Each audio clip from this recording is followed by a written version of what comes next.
And welcome to part 3 of Castlevania Harmony of Despair.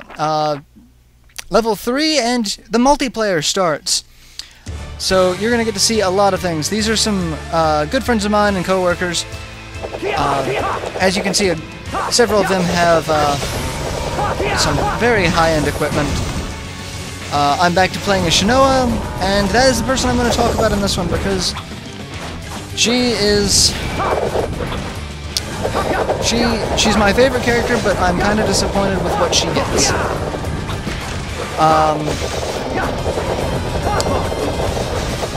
The one unique thing about her that she gets, I'll show off here in a second. Right above where I'm at now, there are little, these things, little magnet spheres. She gets the Magnus glyph from Order of Ecclesia, which allows us to move around the map with these, getting us to certain places that only Shanoa can access, which is useful in about 3 stages to get a fair number of treasure chests. Otherwise, it's one treasure chest, and that's not really anything that makes her worthwhile. It's one treasure chest that everyone else can't get. If it were more treasure... Like this level, there are 2 treasure chests that she can get to that do make her a little more viable and wanted in a playing setting. Otherwise, it's, oh, you're sacrificing a treasure chest. Unless you're very anal retentive about getting every single treasure chest, it's not worthwhile. Next, her weapons. She has probably the second smallest weapon selection. She starts off with the rapier glyph, which is equipped on both hands, and if you press both attack buttons in succession, she does a combo with them, which is useful. Her other abilities, she gets the wind glyph that shoots a wind blast. If you're in the air, it goes diagonally down from you. If you are on the ground, it shoots it across the ground like Terry Bogart's Burning Knuckle. Pretty decent damage, pretty decent range for on the ground. In the air, it's a much shorter range. Her other attack glyph is a Earth Fist that shoots out in front of her that does a bit more damage than the Rapier glyph, and different type of damage. There's 3 different types of damage. You've got slashing, piercing, and bludgeoning damage. So, she does have access to those. Slashing, I believe, is the wind, piercing is the rapier, and bludgeoning is the fist. But that's really all she gets as far as weapons. And like I said, she's probably tied for second smallest. Jonathan Morris gets the smallest weapon selection because he's stuck with the whip, and that's all he gets. And then Charlotte gets the Book of Binding, which changes very rarely. So,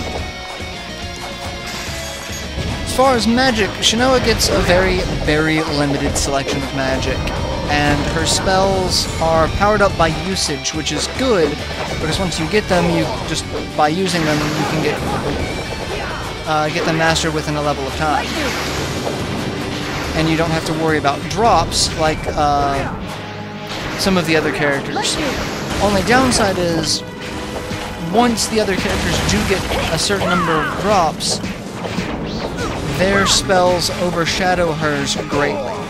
The 4 spells that she gets the Fireball spell that you start off with, which shoots 3 fireballs at close range, 1 directly in front of you and 2 at a 45-degree angle, up and down. The Ice Dagger, that it's slow to start off, but it shoots an ice missile forward.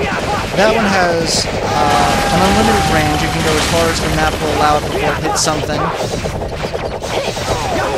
She also gets the lightning attack, which will auto-target enemies. And she gets beam attack from the green skeletons. Downsides are most of those spells she's sharing with other people. The Fireball she shares with Charlotte specifically. Soma and Alucard both get a variation of the Fireball that has greater range and at higher levels better damage, unless you're at close range and you can hit with all 3 Fireballs. Soma gets a beam attack that is much more devastating and has a much larger range than the max beam that Shanoa gets, which does overshadow her ability greatly, and I think that one is actually used in this one. It may have been used earlier on. If not, I know for a fact it will be used in another level.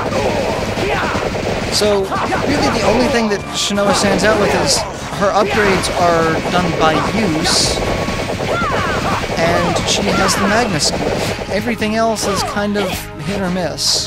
She doesn't have a lot of versatility. She is pretty self-sufficient, except for the healing. She has no natural self-healing ability. So that is a bit of a downside.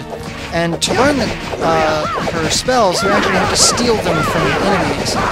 The skeletons and the Salem Witch icon that you see, you saw in the second stage, the girls with the aura of light around them. A glyph will appear over their heads when they're getting ready to attack, and if you press up on the D-pad, you will actually absorb that glyph, and they will no longer be able to use that attack, which is useful for basically neutering your enemies. But it's hardly an advantage considering so few enemies actually use that. The only advantage that Shanoa really brings to a multiplayer scenario is her ability to reach certain sections faster and get treasure that it would normally be off limits by other people. Which is what I'm demonstrating now, is getting one of these treasure chests before my companions get the level ending chest.